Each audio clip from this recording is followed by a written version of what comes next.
Is a culmination of a many-year search for definitions of how the rise of the global economy in its current incarnation and how the rise of the information age and all the connectivity associated with it in all its forms alters our definitions of national and international security. Soon after 9/11, and right up to 9/11, I was leading a workshop series atop the World Trade Center with Cantor Fitzgerald, looking at these kinds of issues with a focus on the integration of developing Asia into the global economy. Soon after 9/11, when that project disappeared, I get a call from Art Zabrowski to come work for him as his assistant for strategic futures in the Office of Force Transformation. I said, "What are you looking for?" Because I wasn't interested in moving back to Washington, although I was willing to fly down on a regular basis. He said, "What I'm looking for really is a brief that elevates the discussion of transformation above the whack list," meaning what gets cut.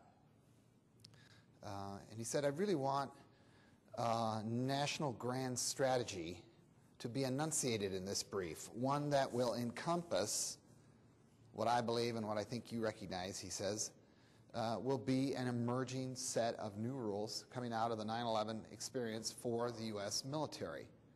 So in effect, he was asking me to come up with a comprehensive, overarching national grand strategy and a view of the world that would make sense to people trying to figure out the Bush administration, which doesn't have a great record of explaining itself in these kinds of things.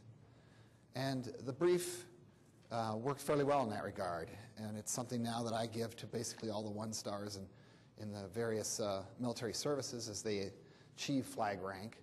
And I come in and I brief new appointees on a regular basis, because for Rumsfeld and Company, they like to say it's the quickest 2 hours immersion in a kind of worldview that fits and explains theirs.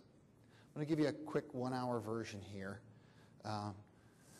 It does really give you most of the ideas that are encompassed in the Pentagon's new map book.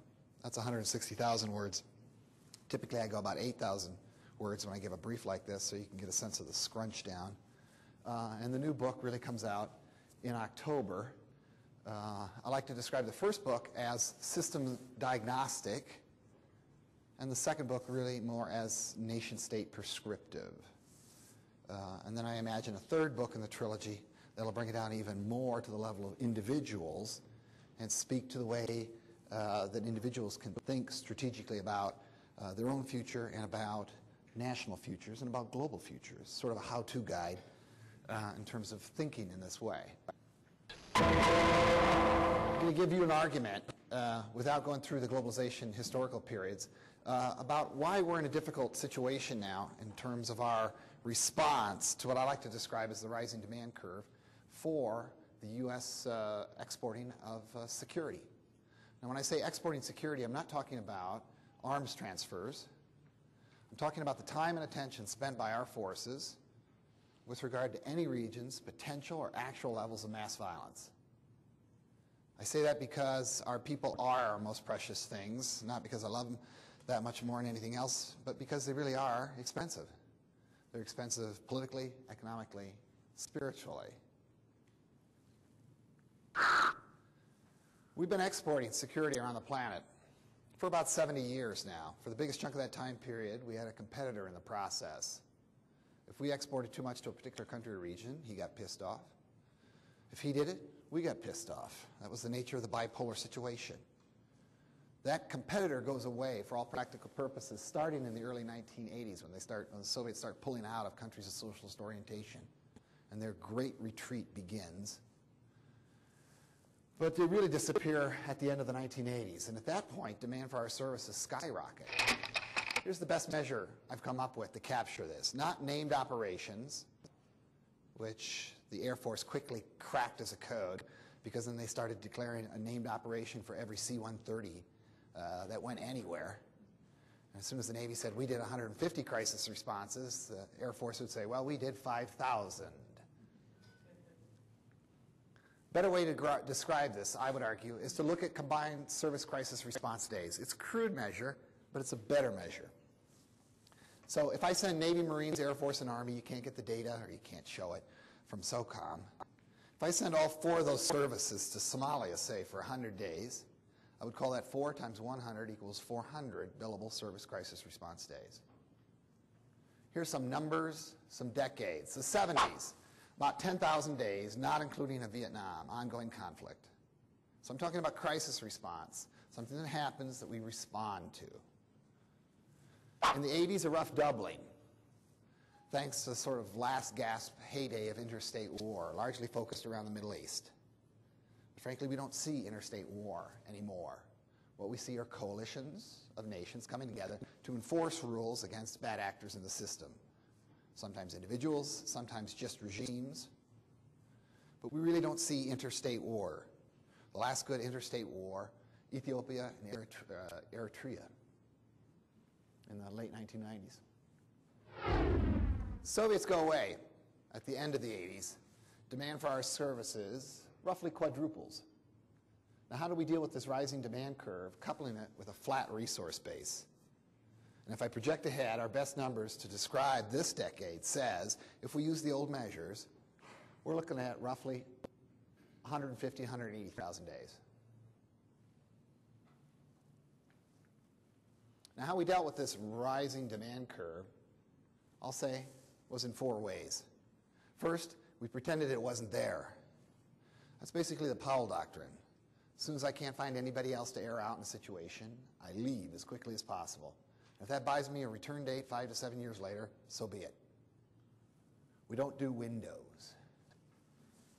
We tried to technologize the problem away across the 1990s. The problem was we spent all our money, frankly, on the lethal or kinetic side of the house.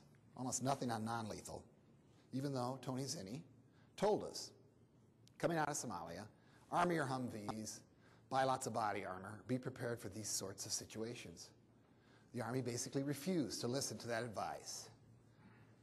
And then last December, when the hillbilly armor question came to Rumsfeld, the Army sort of pretended that it was his fault that afternoon, when in reality the better answer he could have given to that question was not that you go to war with the Army that you have instead of the Army that you want. You really go to war with the Army that you've been wanting for the last 10 to 15 years. And the Army that the Army had been wanting for the last 10 to 15 years did not do nation building, did not engage in that sort of activity. So it didn't need armored Humvees. Well, it corrects that imbalance as fast as possible. We outsourced like crazy, quickly tapped our NATO allies, began the huge buildup that was surprising to some, not to others, in the private sector entities like the Kellogg Brown and Roots, who come quite naturally out of the oil field services industry. And fourth, we ran our reserves ragged. Number 1 gets you bad planning for the post-war occupation. Number 2 gets you bad resourcing. Number 3 gets you bad command and control. Number 4 gets you the wrong people with the wrong skills in the wrong place at the wrong time. You can basically explain every snafu we've experienced in Iraq, besides the ultimate snafu of not really planning well or engaging in it nearly enough, in our response to this rising demand curve across the 1990s. Our market was changing, and we were refusing to recognize that. Now I'm going to draw a line here and say everything below it, cats and dogs, meaning an Ivory Coast here, typhoon there. I guarantee you're going to do roughly 10,000 days, the autonomic response. Above that line are choices, though. We decided to go into the Middle East across the 1990s in a big, big way, started to concentrate our activities there. Iran, Iraq, tanker wars, Israel and Lebanon, terrorism in the Med. We decided to keep Saddam in the box, bombing him for 12 years, killing roughly 50,000 individuals on an annual basis through our sanctions, except most of them, almost all of them, were under the age of 5 or over 65. So that 500,000 or so that we killed didn't really matter because they didn't have American bullets going through them. And then we kept Monty Python's Black Knight, Milosevic, in his box, lopping off limbs of his body politic as he idiotically fought on. He taunts us still from The Hague. And then we engaged in so-called massive nation-building efforts across the 1990s, which don't look so massive in retrospect. I used to say prior to getting that estimate about the 2000s that my guess for the 1990s was that the world, if it had its way, would have had about a 250,000-day response from us. And 9/11 triggers that kind of high-end op-tempo. The question you need to ask about the 1990s is, what did we get for all that effort? How did we try to shape the world? And my argument is, if you want to try to shape the world, you have to have a clear understanding of what it looks like. And that's been a tough sell for us. Here's the original article from the March 2003 Esquire magazine. I'll take you back to the beginning of the Cold War era, make a stretching argument. Where we had our stuff and where we did our business in the 50s and 60s was largely in sync. We had our stuff, we did our business. In Europe, think Berlin crises, we had our stuff and we did our business. Northeast Asia, think MacArthur in Japan, think Korea, think about a bridge too far in Vietnam. There's your basic containment strategy. Box the Soviets in left and right. Do not worry about the fallout. Well, 4 key events start to pull us towards that center of the world, where our activity has been, frankly, quite concentrated since that time. Those 4 key events: the European detente settled the question, a superpower rivalry between us and the Soviets in Europe sent that competition south with the fall of the Portuguese Empire. Sub-Saharan Africa, 1975, the countries of socialist orientation emerge. That's what the Soviets get. We counter much more cheaply with the Reagan doctrine. We give the rebels arms. The 73 war alerts us to the functioning of the global economy. Oil is a potential disruptive element within it. I could show you the crisis response pattern from EUCOM. It shifts from one side of the Med to the other across the 1970s. Same thing happens on the other side of the world. Vietnam ends, fall of the Shah of Iran. Issue we still deal with.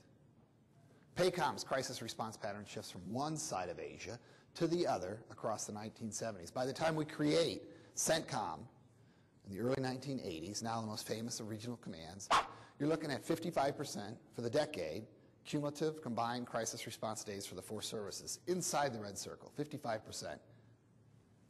But with the early money, Navy and Marines, 75%, which told us it was going to get a more concentrated situation for us. Jump ahead to 2000. Bush administration comes in. Their complaint with the Clinton administration largely dovetails with my shorthand for the 1990s, which is economics got ahead of politics, technology, connectivity got ahead of security. And gaps began to emerge between the rule sets that defined economics and connectivity and technology and the rule sets that defined politics and military. So no surprise when a 9/11 reveals those rule set gaps, we get a flood of new rules that have to do fundamentally with security. 2 biggest packages. Internally, Patriot Act, to a certain extent, the Sarbanes-Oxley as a fellow traveler. Externally, the biggest one, obviously, preemption strategy. Now, my problem with the Bush administration was their fixation on China, which frankly still exists in many quarters. And we're seeing the resurgence of that in the fight over the QDR. So the Bush people came in, said, we're going to focus on the big pieces of the security order, accusing the Clinton administration of focusing myopically on the big pieces of the international financial and trade architecture. And so they were going to correct. But coming in right up to September 11th, frankly, the focus was on, you have to go back and look at this if you don't believe me, India, Russia, China. No interest in the Middle East, bragged about having no interest in nation building, Mutwa, any of that crap. Well, their fixation on China lessens dramatically. And China is really the biggest beneficiary in the international system to the impact of 9/11. Now I draw a different map. I say a country or region is functioning within the global economy, within the world system, if the following characteristics are roughly met. First, they welcome the connectivity, which everybody wants, but they're not always able to deal with the content flows. Good example, China wants internet connectivity. China also goes to great lengths, with Cisco's help, to create the most sophisticated internet monitoring and blocking system on the planet. Probably number 2 in that regard is Iran. Countries that are opening up to connectivity typically want to be able to control content. Why? Globalization, as it comes in, tends to feed the society a lot of, in the eyes of the elites there, dangerous ideas. Most they like to see, some they don't like to see. The biggest one they most often don't like to see, of course, is the imagery of our women and the roles of our women in society. If you want to piss off a young man in a traditional society, come into his society and start messing with his definitions of love, marriage, sex, family, wives, children, raising families, education, the role of women in economics, God forbid, the role of women in politics. Because you will engender a response that is profound. And you will find young men willing to die and fight and kill in the most perverse fashion to prevent that outcome. We find in polling data, they like our politics. They don't like all our policies, but they like our political system. They admire it. They want it for their own countries. They like our economics. What they can't stand are our views on sex and gender relations. That's the hardest thing. I'll say a country or region is functioning if it seeks to harmonize its internal rule sets with the emerging global rule sets, which I will shorthand as free markets, free trade, transparency, collective security. Does it look an awful lot like Americanization? At this point in history, sure, because we're fundamentally the source code for this era's version of globalization.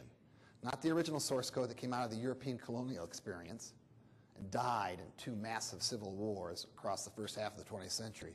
This is the one that came out of our experience, Second Industrial Revolution, and the first war against between an integrating society, the North, and a fundamentalist exclusionary society, the South, in the American Civil War. The U.S. South, prior to the Civil War, was much like Saudi Arabia today, thinly connected to the global economy.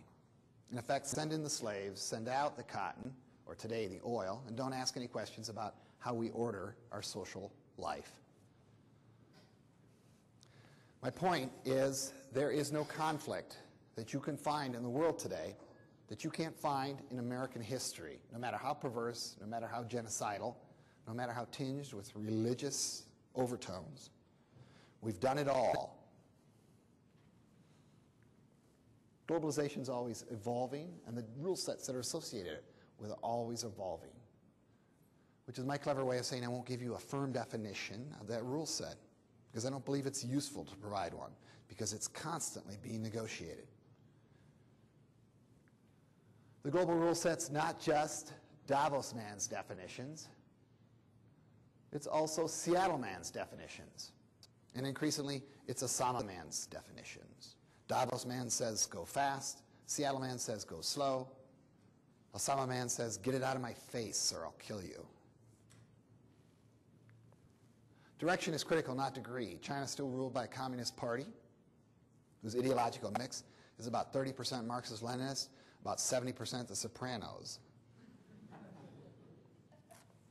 I recently got a review in a defense intelligence journal where they said Barnett's certainly optimistic about China if he expects the Chinese leadership to give up their die-hard commitment to communism.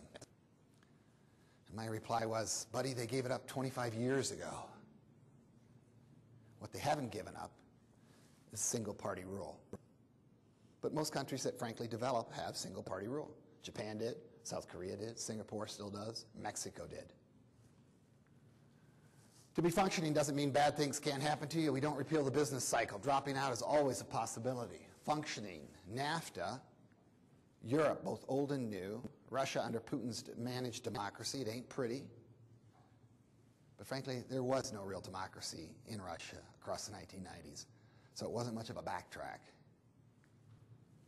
China in a coastal sense, India in a pockmarked sense, Japan, South Korea, industrialized Asia, South Africa, the country, Botswana on a good day, the ABCs over here. Put a circle around it, call it the functioning core of globalization. A little more than 4 billion out of a global population of 6.4. No appreciable levels of mass violence. No real security dilemmas if you get past some tailbones left over from the Cold War. no real active role for the U.S. military. The parts of the world that function. Now I show you the parts of the world that don't function, aren't so well connected to the global economy. And this is what I describe as the natural demand pattern for the exporting of U.S. security since the end of the Cold War. Almost 150 cases in 15 years. Now all I did first was to draw a line around it,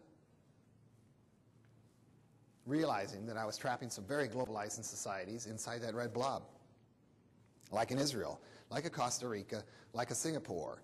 But when I brief these countries, they say, we know exactly what kind of neighborhoods we live in. This is why we like having good relationships with the United States, and especially the U.S. military. I'm also leaving on the outlier fringe North Korea and Kim Jong-il, which exist in an otherwise stable Northeast Asia. But I believe that little guy still serves a function. Over his grave, you build an East Asian NATO.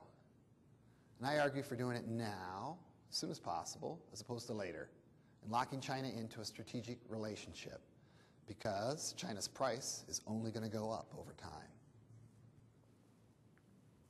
I call this the non-integrating gap. It's globalization's ozone hole. It's a bald spot. No matter how you measure connectivity, in all its forms, physical, virtual, movement of people, goods, services, money, thicker in the blue, thinner inside the red. So if you're fighting against globalization, you can't handle the content flows because they're too challenging to your traditional societies. They ask too much change too quickly. Or you're just too damn poor, you're too landlocked. There's too much violence that keeps foreign direct investment away from your country. If those conditions hold, you live inside the gap, and you account for, in aggregate, roughly 95% of our security market since the end of the Cold War. Meanwhile, if you're not part of the problem, you need to be looked upon as part of the solution. First time ever China called the White House unannounced was on September 11th. Jiang Zemin called George Bush and said, we're on your side. He wasn't sure exactly what side that was, but he knew he was on that side. Why? China's not interested in Osama bin Laden's offer to return to the 7th century. China's been there, done that. Here's the problem for the Bush administration, though. They have enunciated a lot of seemingly new national security policies, which, upon first view, look like reversals of long-held cherished ideals that got us through the Cold War safely. Preemption falls into this category. My point with this distinction is to say, don't confuse the stable security rule sets that define the core with the lack of one inside the gap. We don't talk about arms control, strategic arms control, with anybody inside the core anymore. And that was only the dominant security agenda the second half of the Cold War. I spent 10 years in college getting ready for my brilliant career as an arms control negotiator, picking up my PhD in 1990. Got one swing at the bat, and then the Soviets were gone about 5 months into my career. But globalization's a bitch like that. It forces you to switch your careers. When we're talking about preemption, we're talking exclusively inside the gap. How do I know? International Criminal Court Treaty. We don't care for the International Criminal Court. Clinton administration didn't care for it, neither does the Bush administration. They worry about their officials, their troops, being brought into that court under the guise of war crime trials. And what they believe, and what I would argue, are rule-enforcing activities on behalf of the global system. So they have concluded, the Bush administration, 93 so far, so-called bilateral exclusionary treaties based on Article 98 of the ICC Treaty. In Article 98, it allows you to conclude a bilateral with another country that says, in effect, if I invade you, you invade me for any reason, the second party won't sue the first party for damages after the fact. I call it an interventionary prenuptial. We've signed 93 of these. There's 100 countries inside the gap. 91 of the 93 treaties we've signed are with countries inside the gap. You do a projection of the countries, it's basically my map. So there's no mystery where we're going in this global war on terrorism. Countries would prefer to sign up for the service beforehand rather than risk some sort of debilitating situation emerging and being told by the Pentagon, we'd love to help you, but our lawyers advise against it.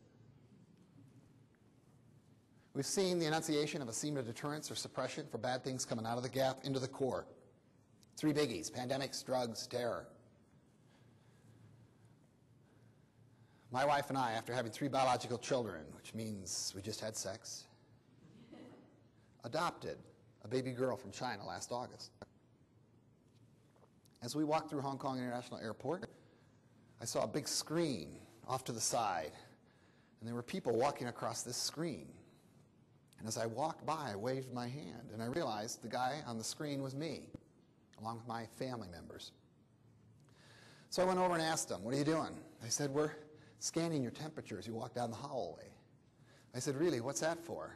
They said, if you have a temperature, you get 48 hours, all expense paid vacation by you in beautiful downtown Hong Kong. Because you can't travel out of Hong Kong International Airport with the temperature. That is not your right. That's SARS, that's avian flu, and that's a technology you're going to see replicated all around the gap. It's not one rule set for the United States and another for the rest of the world. It's realizing that globalization is not a binary outcome. Despite its name, it's not everywhere. It is a what and a where, and its spread can be measured. What you're looking at in the red blob is basically those parts of the world where globalization has not extended itself in deep connectivity. So in the blue, 2/3 of humanity, national economies integrating peacefully. Inside the red, since the end of the Cold War, all the wars, all the civil wars, all the ethnic cleansing, all the genocide, all the mass rape as a tool of terror, all the children forced into combat units, all the UN peacekeeping missions, all the US nation-building missions. According to a paper that was done at the Army War College, you just smush the corners of that map a little bit in terms of the gap, you can capture 97% of all terrorist activity. Virtually all the big drug exporters that we worry about, inside the gap. So it's not when unilateralism makes sense, but where.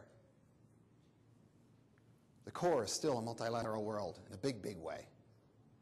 We have seen a huge uptick in bilateral mill-mill assistance flowing from the United States to what I call seam states that ring the gap. Huge uptick since 9/11. That's where the money's gone.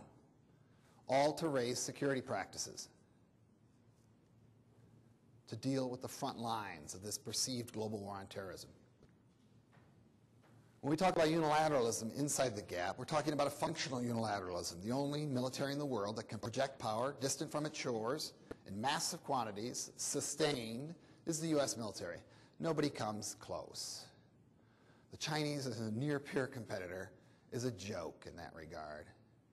They recently had their first military incursion of any note in North America. They sent 130 riot police to Haiti. I give them about 2 weeks if they lose room service.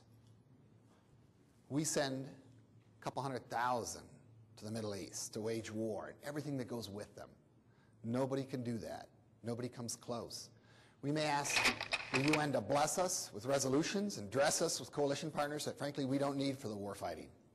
And sometimes that unpleasant and inescapable truth pops out of our lips in press conferences and we're embarrassed about it. The reality is we don't need them for the war. What we need them for is the peace. Because if we don't have the capacity to do the peace well, we don't get to leave the scene. When you talk to people down at SOCOM, that's their number one problem right now. They can't go on to the next thing. So it's not the U.S. flouting the rules, but stepping up to the unique tasks and not being a global cop by any stretch of the imagination. Although we have walked the beat 24/7 inside the gap since the end of the Cold War. I emphasize it's a boundable problem. We're talking about 1/3 of humanity. We're talking about, frankly, 13% of the global economy because that other 2/3 controls almost 90%. But geographically, it's a big job. The usual projection previous. Here's a better projection I like, the Peters projection. What's neat about the Peters projection is everything lines up north, south, east, west, which is why it looks a little funky to your eyes. The other cool thing about the Peters projection, area accurate. Here's a secret of cartography. Greenland is actually much smaller than Africa.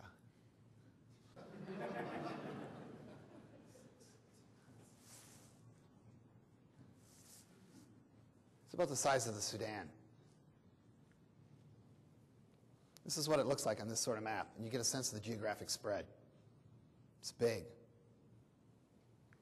Now, since the end of the Cold War, we've been closing bases throughout the core, and we've been opening new bases in the gap. And all Andy Hone is talking about, global reposturing of our bases, is moving everything closer into the gap. This is the expeditionary theater for the 21st century. Can't vote it out of office. It's not a neocon invention. It's just there. Now, since the end of since 9/11, I think we've come to the conclusion increasingly that we got, in effect, too many cooks working the same broth. Here's your UCP from the past. Southcom, UCOM, strangely enough, owning most of Africa, CENTCOM, and then PACOM. This is an artifact of the way we look at the world, and we draw vertical lines to divide it, because we had an east-west fixation. Problem is, our opponent tends to move east-west and fight north-south. The time I spend down at CENTCOM, SOCOM, I've come to some conclusions about what I consider to be the boundary conditions between these AORs. First, a tactical seam exists between CENTCOM and UCOM in Africa.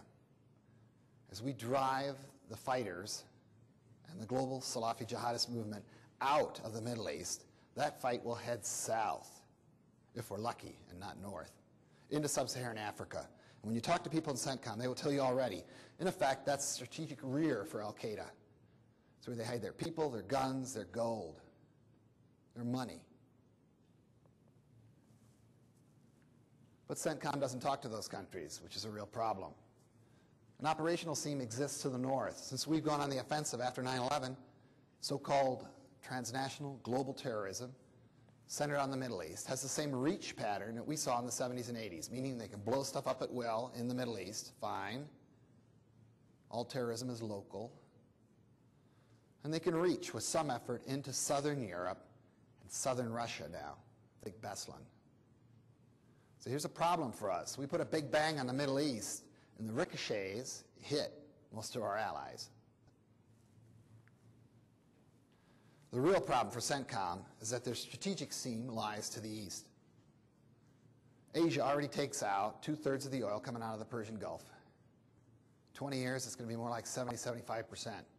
The United States takes out about 16% now. We'll take out about 16% in 20 years. So their oil, our blood. And they know about this. They're not confused about the situation, which is why I argue China, India, Korea, Japan are all coming to the Middle East militarily for the same reasons we did 30 years ago. They'll come to protect their stuff. That I guarantee. The only question is, under what conditions do we welcome them or not welcome them? Because their access points are typically going to be countries that we don't have good relations with, which is why China and India get in bed so deeply on oil and natural gas with Iran. And if we expect India and China to choose us over Iran, then we're only dimly aware of their future energy requirements. We've also seen the redefinition of SOCOM as the head of the global war on terrorism. That came out of OEF when Rumsfeld's eyes, as he told me, were opened. So in effect, he declared them a cannibalizing agent within the U.S. military, saying to the rest of the U.S. military, this is where the future of warfighting is going. You want to kill people on a regular basis, go be more like them. And we've seen the redefinition of STRATCOM in terms of a global strike force, moving off its nuclear missile roots increasingly in the direction of targeting individuals around the planet, the ability to find and kill individuals. Here's the mantra from the book, Disconnectedness Defines Danger. It has huge implications for the intelligence community, which I argue is like the drunk who looks for his car keys under the street lamp even though his car is parked 2 blocks away, because the light is better over here. The reason why the IC knows the core is because the light is better over there. And the reason why they don't get the gap is because those are the dark spots of the world, the off-grid locations, where it's tougher to find things, where the information we seek tends not to be classified. It just tends to be idiosyncratic and local. Implications from this map. Again, the advantages of exterior position, all the good stuff's on the outside. We got to get more sensor focus to reduce ambiguous warning. We got to focus on prevention, vice retaliation. Why? We don't just want to strike back. So we got to be out there interacting with this world, not with all our forces, but with a lot of them, especially our people. We got to get more rugged and urban, because to be seen in this war is to be killed. So they will hide in increasingly remote locations. You got to get more soft-like. Doesn't mean you double soft. In fact, you probably don't need to double the numbers of actual trigger pullers or increase them much at all. What you need to increase in the short term is our ability for the guys who come in and deal with the situation after the war fighting is done, so that the trigger pullers can leave as quickly as possible. We have interesting coalition opportunities here. I just spoke down at SOCOM at a big convention they sort of had that brought all the special ops guys from around the world together. And it's amazing to talk to some of these guys from these tiny countries. They have no military budget. What they got is the ability and the time and the people that can create soft capabilities. We shift from the definitions of old bases to new bases. Here's the speed differentiation, which I think a lot of people miss. We differentiate between tactical speed, which we buy because it keeps our people alive. Speed kills. It works. We should buy it.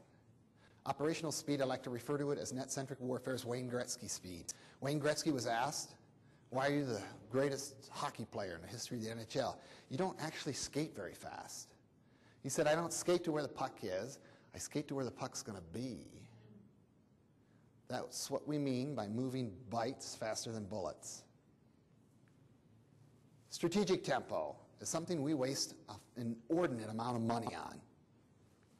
This fabled ability to launch a war instantaneously anywhere on the planet, which frankly we've never done and will never do. We're a democracy. We like to debate war for months before we do it. We like to debate it all through the war and then for years and even decades afterwards.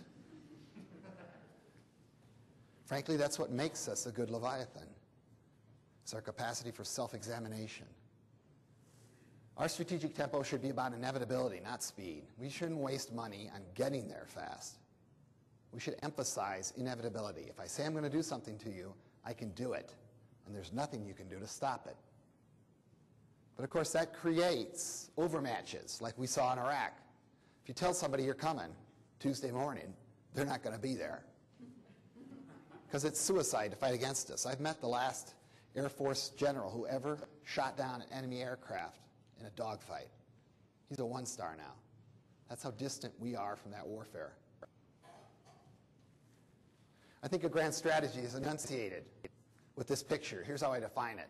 First, you got to work across the core to improve its immune system response to 9/11-like shocks. I call them system perturbations.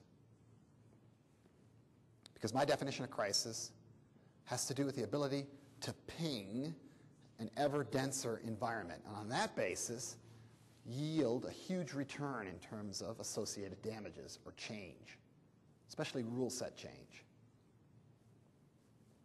If you can buy an election in Spain with 10 backpack bombs, you're going to keep trying. So you got to preserve the core to grow the core. Second, you got to discreetly fire all the core off from the gap's worst exports. I already talked about that. Third, you got to shrink the gap by exporting security to its worst sinkholes there. And you will need 2 different forces to do this. And yes, what you're trying to do is make the world safe for capitalism. Absolutely. A nefarious concept to some.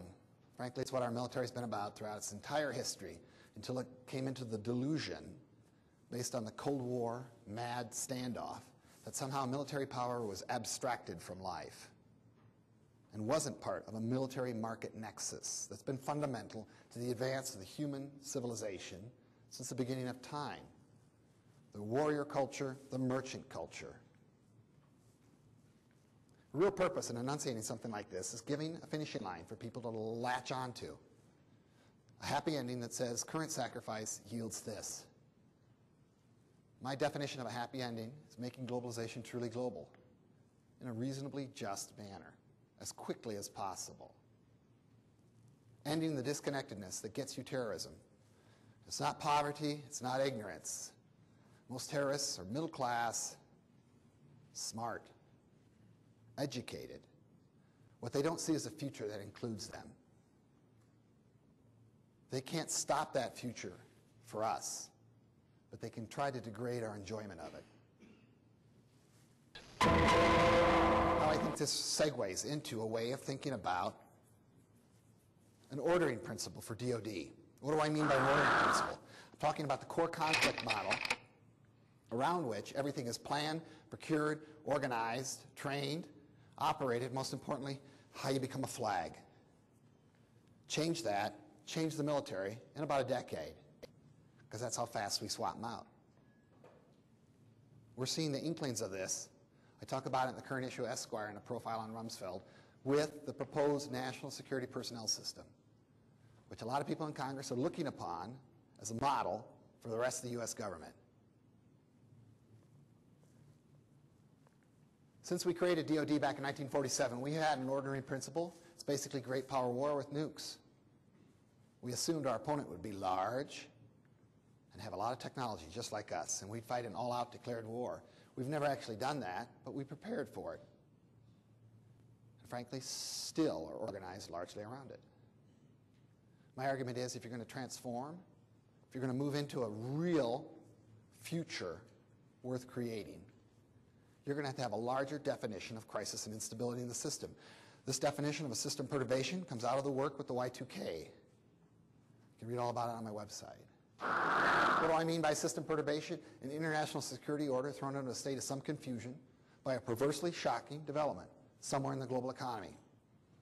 9/11 was the first live broadcast mass snuff film in human history. I got to watch about 36 people I knew fairly well die on television before my eyes, and I knew they were dying, and I was meant to know they were dying. I was meant to be imprinted upon, to be impressed, and I was very impressed. We have to understand when we lay a big bang on the Middle East, and the Marines are walking unopposed through Baghdad that Tuesday morning back in 2003, and those statues are toppling one by one. That was a huge system perturbation centered on Arab culture. And we are dealing with the blowback ever since. And the vehemence shouldn't surprise anybody. That was the whole purpose. The vertical shock generates an outflow of horizontal waves. They can grow over time. Think of the SARS super spreaders. One guy gets on a plane in Hong Kong, shuts down Toronto. In the outflow process, every rule set seemingly knocked out of equilibrium. New rules come out of it. The fluxing of the system's temporary but path dependent. You have anthrax all by itself, nothing else happens that year. You got a Michael Moore movie, makes about $10 million. You got bowling and Columbine. You get 9/11 plus anthrax plus Afghanistan plus Iraq. You got a Michael Moore movie, makes about $200 million worldwide. Why? That's a hell of a causal chain. And if the Bush administration can't explain it to our satisfaction, Michael Moore has his own theories and are very entertaining. The potential for clash, sometimes it's almost violent or could be very kinetic, like India and Pakistan after the 12/13 bombing in the New Delhi Parliament. Sometimes it's just name calling. You're from Venus, you're from Mars. Sometimes it's a major rule set reset that goes under most people's radars, like what's happened in Asia on healthcare coordination among nation states in the aftermath of SARS, and see the difference in the response to avian flu. End states, some things stick, some new things come about, some of them quite scary, a mixing of old and new. Russia joins out of the blue NATO, de facto, 6 months after 9/11. No one was predicting this. The people involved will tell you, Lord Robinson said publicly, this is because of 9/11. But Russia still faces F-16s in the Baltics. In or out? Are you in or are you out? We can't seem to make up our mind, much less ask the question. So what does this do to the way we think about war? Three-tiered perspective I've been using my entire career. It comes from Ken Waltz, Man, State, and War, a classic of international relations theory, 1954. Look at the world in terms of a system. Nation states, individuals living within nation states, within a system of nation states. What we had in the Cold War was great power wars, an organizing model. Because we couldn't fight the Soviets directly, and we decided after Korea we couldn't do it with China either, at the level of nation states, we engaged in proxy wars. Down at the level of individuals, we had the original lesser includeds, which we preferred to leave to law enforcement. This is what we organized around. 90% of our day-to-day activity was the bottom two categories. We sub-optimized for 90% of our market because that 10% possibility was everything. In the 1990s, the Soviets don't come along, so we downshift. We say, maybe two major theater wars could be just like a great power war, especially if we stack them one on top of the other. And how do we do this? We get a former congressman to be the Secretary of Defense. He cranks out this abstract force-sizing principle, which has stuck ever since. The two Mercs, it's called two whatevers now. They got a new acronym every other year. But it sticks. Why? It serves the Navy's purposes. It serves anybody's purposes who argues for big war components and weapons systems. Down here, everybody got a promotion. I'm not a client state, I'm a failed state. Meaning I failed to attract your attention or your help. I'm not just a terrorist, I'm a transnational actor now. Up here we didn't have anything, so we made something up after the Taiwan Straits crisis, 95, 96. We fell in love with China, or at least parts of our military strategic planning community did. And they're not going to give her up under any circumstances. I say it's China all grown up. Gonna be a looker. This is what we sold to Congress. Current iteration. What do we need for a focus? Some people say focus on protecting Americans all across the world. At home, everywhere. Bodyguard Americans. This was a knee-jerk reaction. I don't believe in the concept of homeland security. I think for us to come up with this concept at the dawning of the age of the most expansive globalization we've ever seen is probably the most idiotic strategic concept we've ever created. The notion that we can defend a homeland in an interconnected world and pretend that that is something that's divisible. Military hates homeland security. They mouthpiece it like crazy, but they hate it. Because they fear it's dragging them down into the muck and ruining this military progressively over time. I say relax, we now got the third largest federal department for that. TSA, thousands standing around.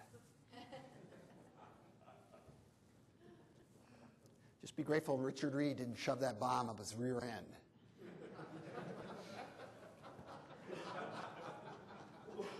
So you'd be taking off a lot more than your shoes at that point. And homophobic America would be brought to a standstill. Some people say we just did Sicily, let's figure out who Italy is. The main components of this strategic vision. Let's roll. Bring it on. Who's next? You talking to me? This is grand strategy at its best. We're a system-level power. We need a system-level definition of security and stability. This is a problem of success, not failure. It represents the increasingly deeper reach of the U.S. military across time, across my short 15-year career. When I got into this business 15 years ago, I engaged in planning strategic nuclear targeting of the Soviet Union because we were going to fight a war across the system against a bloc. By the middle of my career, it was all about taking down regional hegemons. At this point in my career, it's all about killing individuals. Think about this trajectory. We went into Panama, which was the real model for OIF. Just cause on steroids. We went into Panama looking for one guy. We went into Somalia, decided it was one guy and a couple of his lieutenants. We dicked around in the Balkans for years until we started targeting Milosevic directly, his family members, his business associates. And we bombed the Russians to the table. We went into Iraq looking for a deck of cards. We're like the cops who run in, shoot the place up, say we're only here for the bad guys, snatch them, leave, apologize for all the damage, pass out some forms, say we'll pay for everything. When I got into this business, the standard was an 8 to 9 minute response to the Soviets launching global nuclear Armageddon. Our standard now, a UAV operating on the other side of the world. Find, recognize, target, kill, one guy, 8 to 9 minutes. We've gone from blowing up the world to killing one guy in 8 to 9 minutes. That's an amazing trajectory. So how much does our force mirror this trajectory? I'll argue what we inherited from the Cold War, the spread of capabilities, looked like this. Most of our capabilities were arrayed at the nation-state level, meaning they were created to fight other nation-states' militaries. Our ships fight their ships. Our tanks fight their tanks. This was the desired symmetry. The Soviets sized our forces for 4 decades. When the Bush administration came in, that RMA crowd associated with them, their dream of a future military was amazingly pristine, strategic heavy. We were going to fight the Chinese without getting out of our chairs in Honolulu. Long-range arms, a certain capacity at the nation-state level to take on regional hegemons, wanted nothing to do with subnational violence, peacekeeping, nation-building. They bragged about it. Well, the global war on terrorism adds back in that bottom half. And if I drew it according to scale, it would look more like this, because it's basically Special Operations Command and about 50,000 reservists we run ragged. This gets you a brilliant Iraq war. The footprint there made sense. This gets you a terrible occupation. Shinseki was right on the far side. We're going to move from the diamond to the hourglass, and it won't be easy. I call that force on top the Leviathan. I call that force on the bottom the sysadmin force. Why this kind of vision matters. Here's your new national military strategic view, comparing what we had in terms of a focus in '93 to the focus we have in 2004.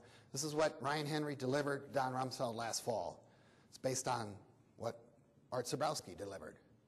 It's based on what I delivered to Art Zebrowski. It's based on what we drew on a whiteboard at the Naval War College. The decoding, that's about individuals. That's about nation states. This is about system-level threats. We go from the diamond to the hourglass. But here's the graduate-level version of the brief. You need to compare these two.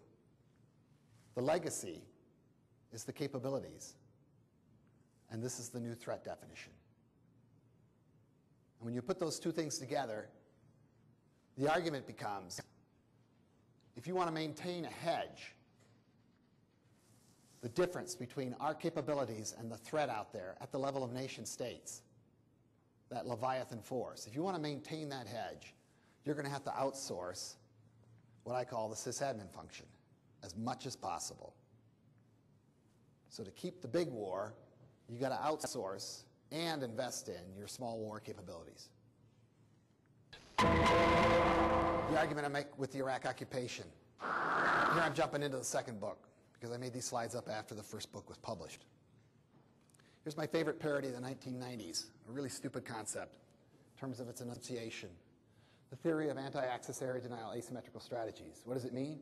It means I'm really big and anybody I fight is going to be small compared to me. So if they fight me straight up, I'm going to kick their ass. But we can't talk like that to Congress because they know what we were describing then. So instead, we call it area access, anti-access area denial asymmetrical strategies. And the congressman's eyes, frankly, glaze over. And then he asks, somewhat dumbfoundedly, will you build it in my district? Here's my parody of this notion. It ain't much of a parody because it lives on very desperately in O&I. Think about a battle space. Taiwan Straits, 2025. Think about an enemy embedded within that battle space. A couple of fancy subs and the million-man swim. Think about the U.S. trying to access that battle space instantaneously. They're going to throw up air denial, anti-access asymmetrical strategies. A banana peel on the tarmac. Trojan horses in our computer networks. It's a fait accompli. You win. Western civilization is decimated. The geographic focus here is amazing. The focus on the start of conflict is amazing. It yields what we have today, a first-half team that fights in a league that insists on keeping score until the end of the game. And frankly, won't engage us in the first half anymore. This is how I think you should think about it. No battle space we can't access. What we have trouble accessing is the transition space. What we have trouble reaching is the peace space that allows us to move on. This is not about overwhelming force. It is about overwhelming presence. It's about proportional force, more and more and more. So the non-lethals that we have not been buying. This is not about projecting power, but about staying power, which has most to do with the legitimacy you establish with the locals. Nobody bombs our bases in Germany because they're legitimate there. Who do you access? You access coalition partners, internal, that need to be viable, external. We asked the Indians for 17,000 peacekeepers early in the occupation. Based on my discussions with the senior leadership there, they wanted to give us 17,000 peacekeepers because they consider themselves a major Persian Gulf power. They have no idea why we don't realize that. But in effect, the Indian parliament said, you guys are a lot of hat, not much cattle in that middle space. We don't think you know what you're doing. And they were right, so they said no. We asked Putin for 40,000. When I was in China last August, I said, you should have 50,000 troops there. It's your oil. They said, you know, you're right. It is our oil. But as long as you're going to do all this shooting, that's fine by us. You access different enemies across these three spaces. This is war. This is everything else. We have a brilliant Secretary of War. We don't have a Secretary for everything else, because if we did, he'd be testifying right now, still, in front of the Senate over Abu Ghraib and Guantanamo. But we don't have one. It wasn't Doug Feith. Sure as hell wasn't Paul Wolfowitz. There's your Leviathan force. That's the sysadmin function I'm talking about. What I think this represents, I talked about it yesterday, is the big lack that we have in the system right now, the big gap in the international global rule set, the lack of an A to Z process for rehabilitating politically bankrupt states. We got one for economically bankrupt states. It's called the IMF Sovereign Bankruptcy Plan. Go in at A, come out at Z. We tend to rewrite the rules every time somebody does this. Russia paid 50 cents on the dollar. Argentina decided 33 cents was enough. And they got away with it. That's a system. What we don't have is a system for processing politically bankrupt states. The Mugabes, the Kim Jong-ils. What would it look like? Front half, back half, red line in the middle. Let's call it mission accomplished. What we got extant in the system right now is the UN Security Council, which acts as a grand jury. It can indict your ass. It can talk about it. It can invent new words to describe your bad behavior. It could vote on it. It could send you a letter saying, please stop doing that. And that's about it. That's what gets you 250,000 dead in Darfur. What do the peacekeepers do? They show up afterwards and they take pictures of the burned out villages and all the corpses. What we have downstream is a U.S. Leviathan force. It's more than happy to take that guy down for you. It says, in effect, you want me to do it? I'll do it on Tuesday. It'll cost you $23 billion. But you know what? I want to leave as soon as I get the bad guy. Way downstream, we have an international criminal court based on the War Crimes Tribunal coming out of the Balkans. That's where Milosevic is now. What we're missing? Functioning executive to translate will into action. And when we break out this bubba without the sense of executive decision-making, it scares people. Frankly, we couldn't get the executive decision-making to happen on Iraq like we did with NATO on the Balkans.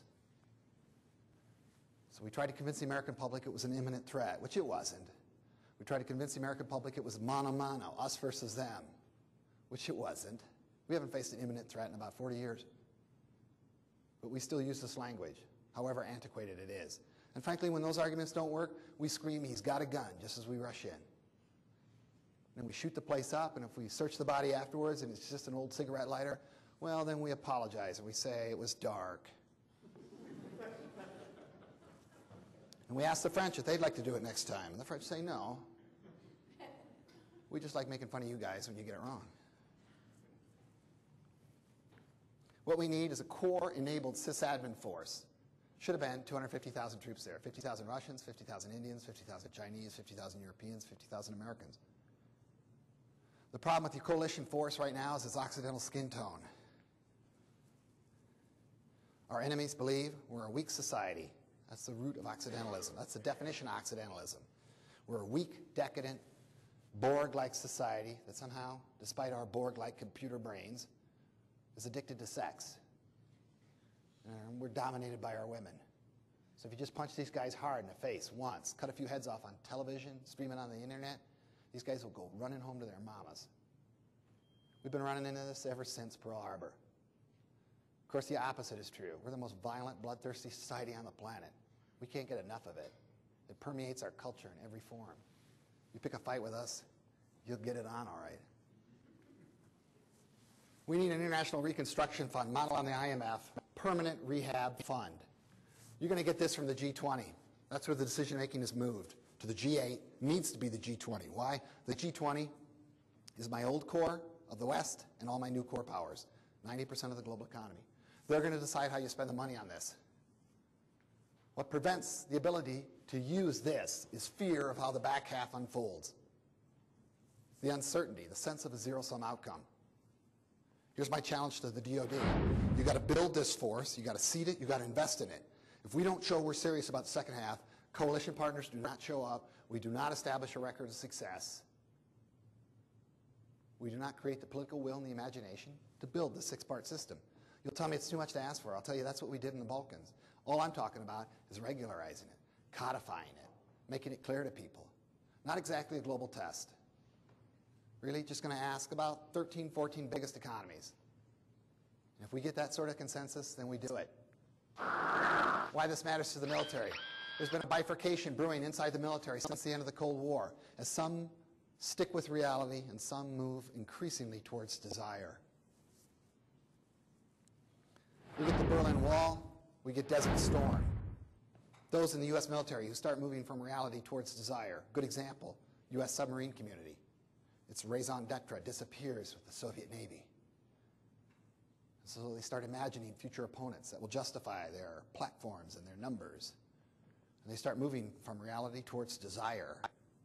And they create their own special coded language to describe this voyage of self-actualization. The problem is you need a big, sexy opponent to fight against. And if you don't have one, you got to make one up. Down here, the rest of the U.S. military got dragged into the muck, and they developed this derisive phrase to describe what they had to do. They called it military operations other than war. I ask you, who joins the military to do things other than war? Well, if you run the numbers, actually about 75% of them do. Not that many trigger pullers, really. Jessica Lynch was never supposed to shoot back. She was a civilian wearing a uniform. I maintain this as code inside the U.S. military for we don't want to do this.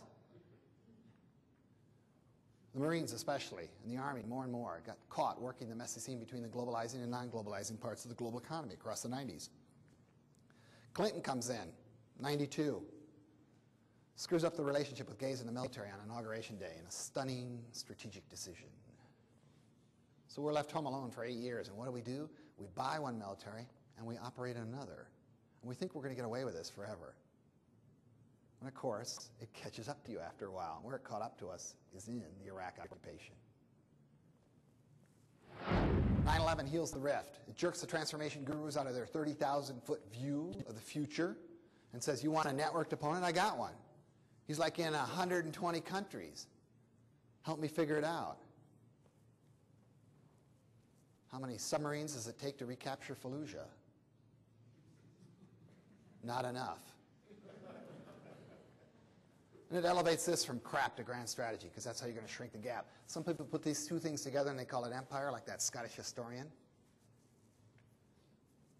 I will note my book kicked his book's ass throughout the entire run. I prefer the phrase system administrator. We enforce the minimal rule sets that allow countries to remain connected to the global economy. Last section, how this changes the structure of the U.S. military. I'm not predicting this as a possibility. I'm telling you, it's been happening. It is continuing to happen. It is accelerating. It's not happening because I say so. It's happening because that's the way it's going to be. Defense and security, the difference. Homeland defense means defending the contiguous United States. Security has meant defense plus everything else historically.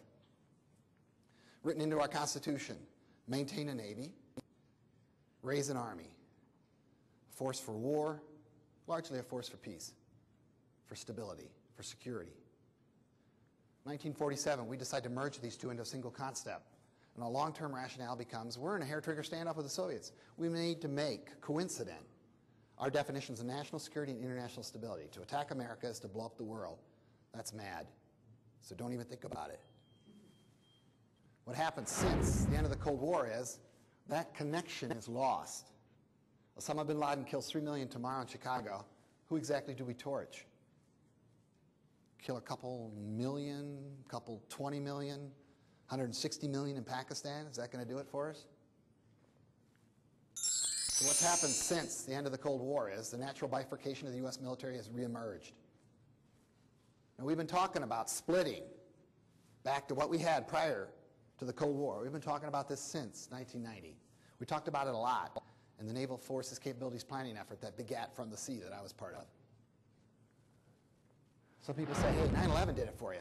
Now we got a home game and an away game. Again, it's the dumbest concept we've ever come up with. And the shame in creating the Department of Homeland Security, which frankly will go down as the Department of Agriculture for the 21st century. 2 bureaucrats for every terrorist in the world. Actually, it's more like 9 to 1 actual terrorists. The real shame with the creation of the Department of Homeland Security is that we took a lot of key assets and talent, and we pulled them and we said, it's all about us. When in reality, it's all about everybody else. We're much more resilient than we realize. The notion that you could behead the U.S. military, that you can cripple us with a vertical strike, is nonsense. They wipe out Congress, the President, the Supreme Court tomorrow. It'll take us about 10 days to reconstitute that government. And it would probably be a big improvement across the board. I find you 535 ex-congressmen and senators within 2 miles of the Capitol. I could find you 9 guys who think they're smart enough to sit on the Supreme Court in Washington. Easy. We got 50 farm teams. All they do is crank these people. I supported the Iraq War. I knew a Leviathan would do well. I knew we did not have the sysadmin force. Despite the fact that we now do nation building on average every 24 months, we have ignored this rising demand load. So what does it mean to think about 2 different militaries? This is the force nobody wants us to get rid of. That plus nukes ends great power war. This is the force the rest of the world wants us to build. It's the force the rest of the world's militaries can actually interact with. They can barely talk to the Leviathan. Australia did a strategic review of their national security recently, and they said, we came to a conclusion. There's only one country in the world that can really harm us. So we're asking America, please don't harm us. They said, we can either build a couple of ships that trail one of your carriers, or we can have an actual military. That's our choice. What does this mean in practical terms? It means you stop pretending the same 19-year-old rifleman is going to do both sets of activities. You can train the 19-year-old on instinct, hell, on Nintendo to do what's on the left. What you need to do on the right is probably a 40-year-old cop. You need wisdom, and you're not going to get that in the 19-year-old. What it means in terms of operations. The rule, sysadmin is the force that never comes home. Always out there. Does 90% of your work. Why? Because 90% of your work is small stuff. You break out the Leviathan every so often. But here's the promise you make to the American public, your allies, your own troops. I promise not to break out the Leviathan unless I am ready, willing, and able to wage a massive, immediate, follow-on sysadmin effort. Don't plan for the war unless you plan to win the peace. In a larger sense, the process of the sysadmin force, once mission is accomplished, you're going to see a series of waves that correspond to the actual needs of a country recovering from civil strife. What they need first and foremost, the first 3 years, lots of peacekeepers. Otherwise, they spend money on revamping and re-equipping their military, which is why countries coming out of civil wars have a 40% chance of lapsing back into a civil war in the first 3 years. So you flood them with peacekeepers. And then you replace those with a flood of civilian police. And then around years 4 through 7, frankly, 4 through 7 after the conflict ends, that's when they really need official developmental aid in big numbers, because historically that's when they regain all their lost economic activity. It takes about 4 years before they can handle the flow. Now the U.S. military, U.S. government, our role in this should be front heavy. Sorry, I went a little too fast there. So we should be very front heavy, and we should pull out as quickly as possible. But the notion that we can just turn this over to allies, we can start wars, they can end peaces, will not work. We have to show this commitment. The differences between these two forces in a macro sense. The Leviathan has traditional partners that all look suspiciously like the Brits in their former colonies. The sysadmin works with everybody. The Leviathan is all about jointness. The sysadmin is all about interagency. The Leviathan, I like to say, it's your dad's military. I like them young, male, unmarried, pissed off. Your sysadmin's more like your mom's military. It's everything your dad's military fears. More married, older, more gender balanced, a lot more educated. This force will be populated with a lot of civilians who will join in their 40s. It's not the only time to pick people at 19. This force will remain under military law, all of it. A lot of this force will be under civilian law, because most of them will be civilians. This force will respect posse comitatus restrictions. This force is going to obliterate them. This force will never come under ICC purview. This one must. And yes, you will see the aging out from one service to the other, which you already see in terms of the private contractors. What are they? They're a bunch of retired guys. The Leviathan takes down networks. The sysadmin builds networks, and increasingly the Leviathan has to wage war to facilitate the sysadmin's efforts. Do we need a bigger army? Do we need a bigger military for this? Not if we have something called diplomacy. I've been told for years by the RMA crowd I can do it faster, cheaper, smaller, just as lethal. I say, great. Now I know what to do with all those cost savings, because I'm going to build that sysadmin out of your hide. And that's starting. You're seeing that in the FY06, which is why all of a sudden China's looking very scary again. Because the Navy needs it desperately for certain force structure. And the Air Force needs it desperately to argue for space wars. In terms of the sysadmin evolution, as I talked about yesterday, it's going to start inside the Pentagon because that's where the money is. But like Kellogg, Brown, and Root with Halliburton, eventually it's going to be spun off because it's going to get too different from their core competencies. So yeah, over time it's civilianized, interagencyized, internationalized. The center of gravity of this thing eventually moves across the river and hopefully lands in that shell of a dilapidated and underfunded and largely unused and unwarranted Department of Homeland Security, where that tremendous talent can be put to real use abroad instead of at home. So you're going to see the rise of a department between that of war and that of peace. We got a Defense Department that's all about dealing with countries in the gap. We got a State Department that's all about dealing with countries in the core, frankly, and has its head up its ass most of the time on the gap because they just don't get it. And their misuse and mishandling of USAID is phenomenal. What we need is a department that focuses on the real security challenge in the next 30, 40 years, moving countries from the gap to the core. Command arrangements. You already have the sysadmin commanders, Dana priests, proconsuls. Leviathan, what Peter Pace has done, what he will continue to do, is make big war planning center around what were, up until this point in history, supporting commands, but increasingly become the warfighting commands, the hedge commands. Last slide, who gets the kids? This is where the Marines in the audience get kind of nervous. And this is when they get kind of mad.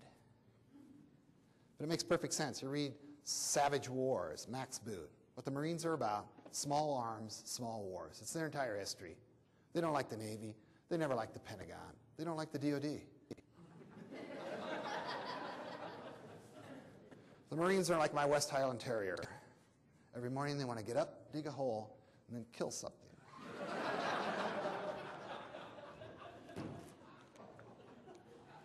I say let the Marines be the Marines. I don't believe in the three-block war, which is the Marine version of we can do it all, which is bullshit. The Army's pushing their own version. SOCOM tries to push it. It's all complete nonsense. Nobody wants us to do it alone. I put the Marines with the sysadmin force to keep it from becoming a UN. Shoot at the aid workers here, the Marines are going to come over and kill you.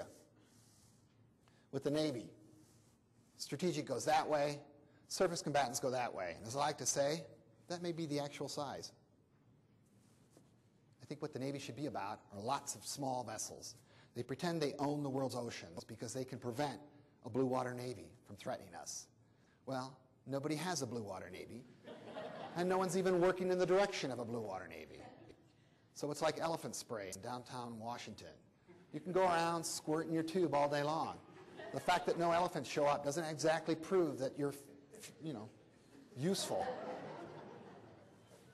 So what I like to say to officers, what I used to say to officers at Naval War College, which is one of the reasons why they fired my ass, I'd like to say, you're going to command several hundred ships in your career. That's the good news. The bad news is most of them won't have anybody on them, which isn't exactly master and commander. Carriers go both ways, swing asset. You'll see the pattern. For the Army, airborne is like carriers. Armor goes this way. Here's the dirty secret of the Air Force. You can bomb your way to victory. Problem is, if you want to secure it, you got to have boots on the ground. In terms of the Air Force, strategic lift goes in both directions. Bombers and fighters obviously go to the Leviathan, but they're going to be much smaller numbers. Much smaller. Because you can't say, I got to buy lots of F-22s to keep one guy alive when you're losing 1,500 in a 2-year occupation. It's just not a reasonable trade-off. In terms of Special Operations Command, trigger pullers go this way because they don't like to explain what they do. Civil Affairs comes over here. That bastard child is returned to its biological parents, the U.S. Army. For the trigger pullers, no off-season. They are always working. They drop in when they need to, do their business, quietly leave. Now you see me, now you don't. I was never here. The world is my playground. I want the loosest possible rule set for the trigger pullers in SOCOM. I want my trigger pullers to be trigger happy because they're the guys who are going to kill first, the guys who are going to come over here and take out the 3 million in Chicago. And I'd rather see these guys make mistakes and quietly hide those mistakes than have my political system perverted by that act, which it would be perverted. In terms of reserve component, overwhelmingly to the sysadmin force, but you got to renegotiate the contract. My 25-year-old godson, after 5 years in the National Guard, fine, he's going. My 19-year-old nephew, his younger brother, 3 months into the Guard, goes. His freshman year in college. That is not fair. That's not a good contract. It's not what we promised. In terms of the IC, the muscle goes this way. You saw this pissing contest over the Intelligence Reform Bill. What should be over here is what the CIA was designed to do originally. It was supposed to be a central intelligence agency instead of the puzzle palace. The closest thing we have to what it should be is the NIC, the National Intelligence Council, which actually gives its information out on the web by and large. And you know what? It's actually useful, whereas most of the crap that comes out of the CIA is meaningless. What's funny is This is mostly classified information. What we've learned in the Iraq occupation, duh, is that almost none of this is classified. All you have to do is ask them. They'll tell you. It's local information. So when our echo boomers were over there dealing with the counterinsurgency, one of the first things they did was they created internet chat rooms to teach each other how to do counterinsurgency because they felt their superiors didn't know their ass from their elbows and they weren't trained for this. And their superiors got mad and they said, you shouldn't be using computers for personal things. Moreover, you're revealing and you're putting at risk operational security. And you know what the echo boomer said back to them? You dumbasses. Al-Qaeda already knows all this stuff. We're the guys not in the know. Censors and transparency go both directions, but you'd like to see them used primarily over here. That's where the golf balls and everything else make most sense. It's owning the world in a transparent sense. Take any questions?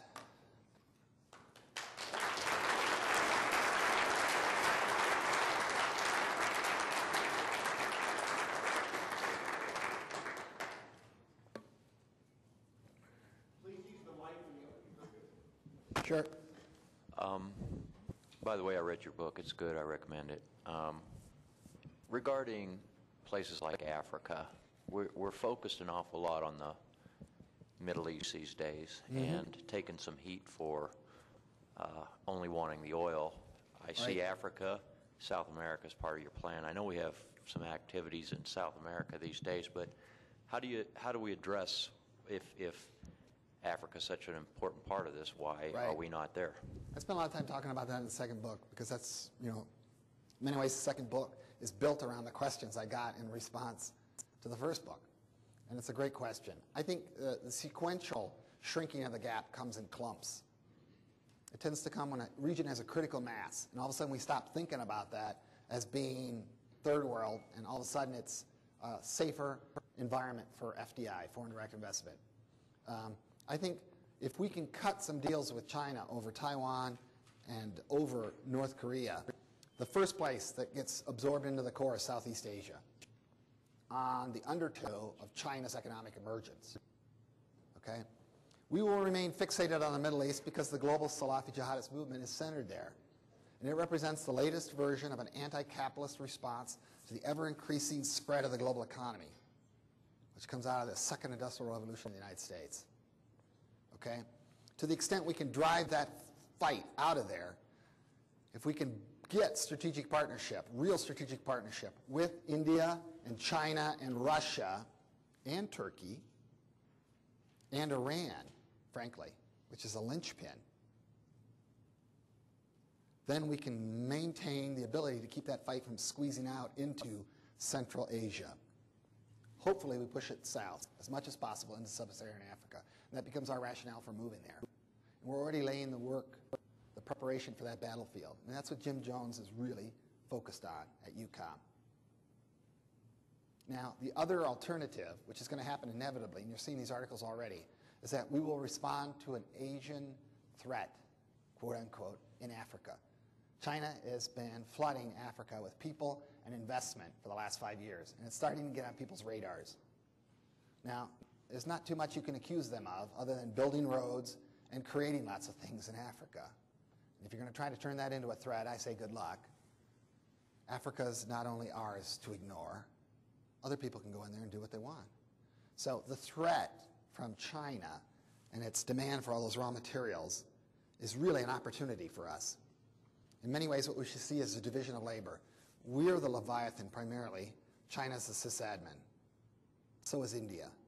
And they become market makers. The old core is going to make most of its money on the new core in the next 25 years. The new core, Brazil, India, Russia, China, those countries are going to make most of their money developing things and serving and creating markets in the gap because they're willing to go there in ways that we're not, frankly. So that's how we get to sub-Saharan Africa fastest. I like the One campaign. I like what Bono does. But reducing debt, unless you deal with the security issues that keep money out of sub-Saharan Africa, won't change anything. We should push connectivity. We should deal with early childhood diseases. We should do whatever it takes. But I mean, look what we're doing to Brazil over the AIDS drugs thing and their desire to pirate certain AIDS drugs in Brazil. That was in the newspaper, New York Times this morning. I blogged it. We're always fighting over these kinds of issues when in reality we get such a big bang for that buck if we just give up a certain amount of money that we're not going to get out of Africa, frankly, for AIDS drugs. But it's such a huge return on investment if we can deal with some of the debilitating problems there, which tend to revolve around disease and warfare. You know, for every body in Africa that's shot, typically 98 other bodies are killed in that process. And it's fundamentally through economic and war refugee status. It's the movement of people. You take people and you move them, you get a huge amount of death based on that through disease and debilitation. And they tend to be young and old. So Mugabe, when he runs 1 million people out of their shanty houses because he's on a political crackdown spree now that he won his quote-unquote election, he's probably going to kill a tremendous number of people that way. I mean, tens of thousands, big numbers of people. So I think we need to get there. I think the reality is it's going to be a linear process. We're going to get to Africa through the Middle East. So the faster we get the Big Bang proceeding in the Middle East, the faster that fight will appear there, the greater our justification for going there. Security leads the way, unfortunately, because we have such a limited definition of security most of the time. Sir? Listening to your talk, I was reminded at times about the British Empire of the 19th century, and I was wondering how you would compare the paradigm you've outlined for the 21st century to the way the British operated in the 19th, where they did a lot of systems administration as part of their security policy. Yeah. The British Empire and the colonial model of globalization that existed prior to the First World War was basically the uncompetitive movement of raw materials from periphery to homeworld. It was not a sophisticated, integrating economy. Labor was much more fluid. Money was much more rigid. Today, money is much more fluid, and actually it's labor that has a hard time moving around. So the comparisons between the two globalizations are vastly different. We have a tendency to say they're sort of similar, but the differences overwhelm the similarities in a very profound way. Plus, the real difference between the way the Brits did it and the way that we do it is that we don't have colonial possessions. We're about enforcing rule sets for markets to come in and emerge. So it's not the same zero-sum outcome that it was between the Brits and the French and the Portuguese and the Germans, which is why if we do this well and we explain ourselves well and we see the divisions of labor that should naturally emerge between us and what I call new core powers like India, Russia, China, Brazil, then the likelihood of proxy wars and competition for resources, which is sort of a buzz concept now. We're going to fight the Chinese over access to resources in sub-Saharan Africa and whatnot. None of that needs to happen whatsoever. So similarities, yes, but I think the differences are huge in degree and in kind. Please? If the Leviathan's contractors continue to market their wares, the big toys, to the Congress, and everything that goes with that constituency politics, then the Congress will continue to fund the big toys and support the old contractors. Let's say we switch over, shift a lot of that funding, or hypothetically try to shift the funding to your mother's war with new sets of contractors and new sets of funding. It will require the contractors to step up to this new opportunity and see the business in it. Right. Do you see any way to make that transition? Well, I think we got to stop pretending that we're building one force with our regular budget and then operating it exclusively with the supplements. 80% of the supplements that we've used since the end of the Cold War have been for stabilization and reconstruction operations, which means the peace has become theoretically 4 times as expensive as the war. So, I mean, that's telling you where the market is going. What we need to do is to bring that dynamic inside the regular budget. And they're making that attempt. They're projecting that transition with the FY06. And the Leviathan, the big war constituency is going to fight it like crazy. Because they still come around, frankly, and say, you need this system. And we say, why? And they say, it's because we're selling it. And it's, we can't figure out what to sell other than that. But, there are in a Lockheed Martin, in a Boeing, all these places I go on a regular basis and brief, there are increasingly, like your advanced concepts group, there's a horizontal thinking group that's trying to figure out how to take what were these stovepiped weapons and platform systems generating divisions and have them think more horizontally about how this all comes together. And increasingly they realize they're moving from the paradigm of the few and the absurdly expensive to the many and the cheap. And it won't be easy. In many instances, they'll make that move out of fear of new entrants into the market stealing their business. And that's fine. New entrants tend to define new rules in any market, and then they tend to be absorbed by the major players. Like Lockheed Martin is considered one of the companies that may buy Kellogg Brown and Root when it spins off from Halliburton. So, I mean, you're going to see that kind of stuff time and time again. Things coming from outside the industry being absorbed into the industry. What I find with industry is that they're fairly attuned to this. And what I tell them is there's a lot more profit margin possible, frankly, in the sysadmin, in equipping the sysadmin than there is in the Leviathan. Because the contracting and the requirements are going to be much easier and more fluid, and they're going to be much closer to the experience they have in the commercial private sector. And frankly, the spin-off opportunities for what you bring to the table for the sysadmin are overwhelmingly larger than the Leviathan products that you generate.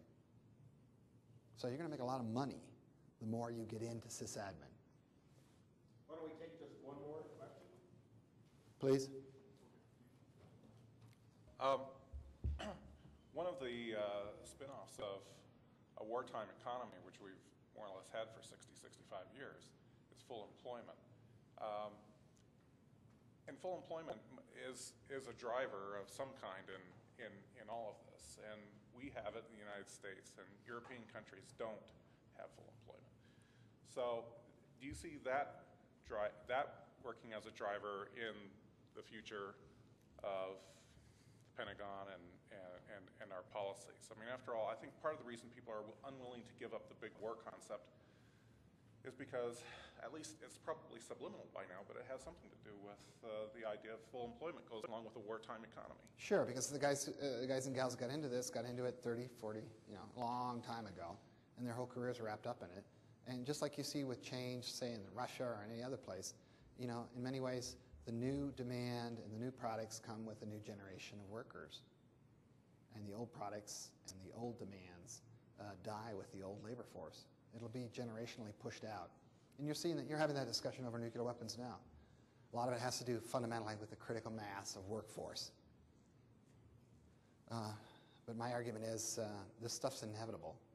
There will be a fight put up, and it'll be based mostly over jobs, just like with the BRACs. But it'll be a losing fight. So if you're under 40 and in this business, you better be moving towards the sysadmin sort of products over time, because your career opportunities are going to be restricted more and more.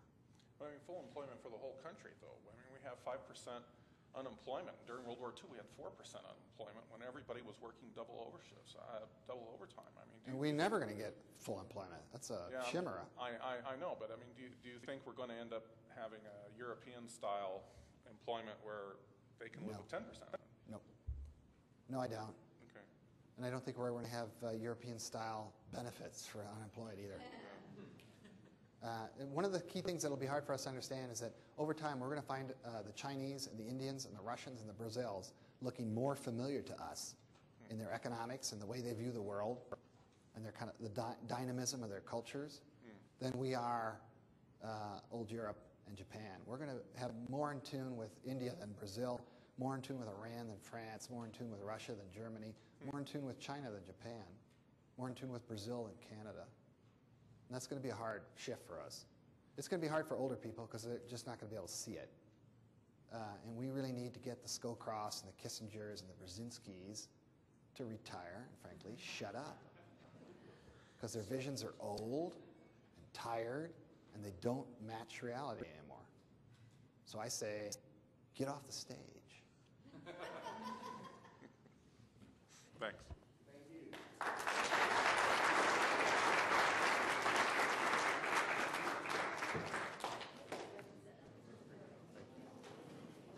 It's a big hit.